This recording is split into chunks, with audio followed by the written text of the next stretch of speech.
Pontualmente 10 horas da manhã, ótima segunda-feira a todos. Fique ligado com a gente, porque agora você acompanha notícias do Brasil e do mundo.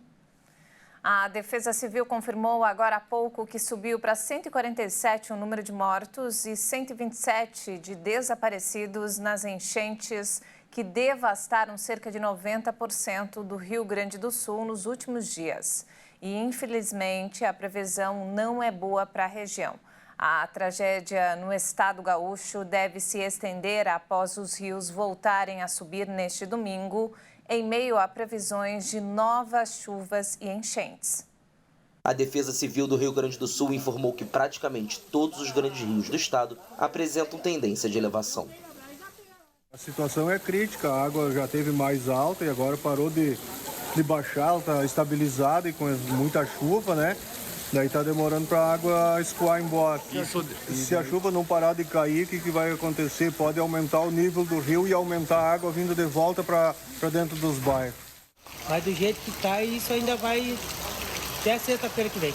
Depois mais uma semana baixando, limpando, mais uma semana fora de casa. Então nós, moradores aqui do bairro Santos Dumont, Chácara dos Leão, não vai passar de 30 dias fora de casa. O Guaíba, que desde a semana passada cobre grandes partes da capital Porto Alegre, havia baixado no sábado para seu menor nível desde 3 de maio. Mas com as fortes chuvas que caem na região desde sexta, seu nível voltou a subir e deve ultrapassar os 5 metros. Os primeiros transbordamentos ocorrem a partir de 3 metros. Esta é a maior catástrofe climática do estado, que especialistas da ONU e do governo federal atribuem às mudanças climáticas e ao fenômeno do El Niño. Moradores seguem em estado de alerta. Segundo o Instituto Nacional de Meteorologia, espera-se que em todo o estado as chuvas intensas continuem nas próximas horas, com mais de 100 milímetros por dia em algumas partes. O Centro Nacional de Monitoramento e Alerta de Desastres Naturais indicou alta probabilidade de novas enchentes em quase todo o Rio Grande do Sul.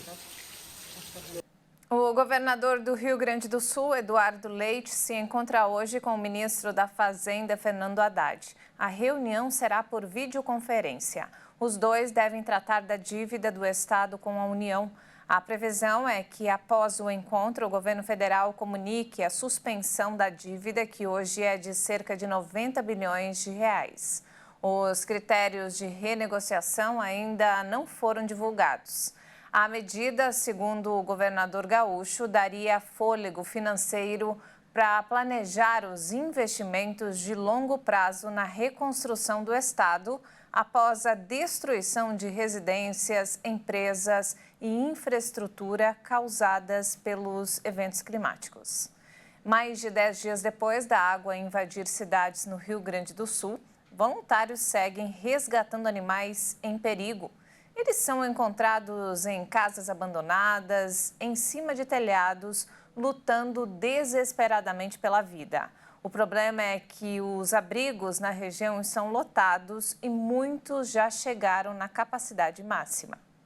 Hospitais de campanha improvisados e abrigos foram montados para atender os animais afetados pela catástrofe climática que atingiu o Rio Grande do Sul. Na área do antigo gasômetro, em Porto Alegre, foi instalado um dos principais pontos de partida de embarcações e desembarque de evacuados.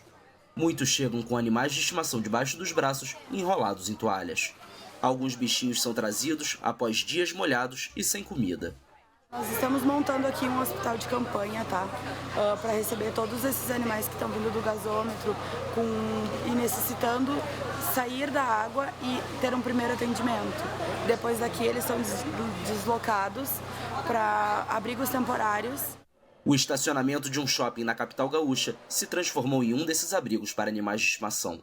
Nós cedemos esse andar da garagem do shopping para receber esses animaizinhos num ambiente seguro, num ambiente onde eles consigam ficar aqui e que se faça um trabalho de cadastramento para que os tutores tenham oportunidade de identificar. A etapa seguinte é buscar os tutores desses animais, procurar os tutores. Então nós temos alguns instrumentos para isso. O site, as redes sociais, Instagram. Então, se esses animais, se nós não encontrarmos as famílias desses animais, nós partiremos para uma terceira etapa, que é a adoção. A polícia prendeu ao menos 60 suspeitos por crimes em meio a chuvas no Rio Grande do Sul. Segundo o balanço da Secretaria da Segurança Pública do Estado, os criminosos cometeram assaltos e saques em municípios gaúchos que foram afetados pelas chuvas.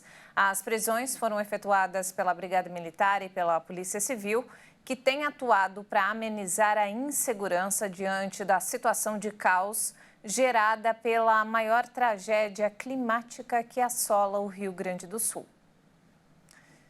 E nos destaques internacionais, o secretário-geral da ONU, Antônio Guterres, pediu um cessar-fogo imediato na faixa de Gaza, território que o exército israelense continua bombardeando após mais de 7 meses de guerra. O secretário-geral da ONU, Antônio Guterres, pediu neste domingo um cessar-fogo humanitário imediato na faixa de Gaza. O diplomata português também pediu a libertação incondicional de todos os reféns e um aumento imediato de ajuda humanitária durante uma conferência internacional no Kuwait. Durante o evento, doadores prometeram mais de 2 bilhões de dólares para operações humanitárias em Gaza. O exército israelense continua bombardeando o estreito território palestino após 7 meses de guerra, que, segundo Hamas, já deixou mais de 35 mil mortos. Neste domingo, novos bombardeios israelenses foram registrados em várias partes de Gaza, incluindo em Rafah, no extremo sul do território palestino, que abrigava 1,5 milhão de pessoas deslocadas pela guerra, e onde as tropas israelenses preparam uma grande ofensiva terrestre. O exército de Israel afirma que cerca de 300 mil palestinos já deixaram os bairros no leste de Rafah desde segunda-feira, depois de ordens para deixar a área. A ONU alertou que a ajuda humanitária está bloqueada desde que as tropas israelenses entraram no leste da cidade na segunda-feira e tomaram a passagem de fronteira com o Egito, fechando uma entrada vital para o território ameaçado pela fome. E falando sobre o conflito no leste europeu, os Estados Unidos anunciaram uma ajuda militar de 400 milhões de dólares à Ucrânia em equipamentos e treinamento. Esse valor corresponde a cerca de 2 bilhões de reais. Esses fundos são concedidos quando as tropas russas realizam uma ofensiva terrestre em Kharkiv, no nordeste da Ucrânia, e tentam romper as defesas de Kiev, segundo o Ministério da Defesa da Ucrânia. O carregamento contém armas que a Ucrânia necessita urgentemente, afirmou o secretário de Estado americano Antony Blinken em nota. Trata-se de munição para os sistemas de defesa antiaérea Patriot, mísseis, veículos blindados, lanchas de patrulha, granadas e peças de reposição.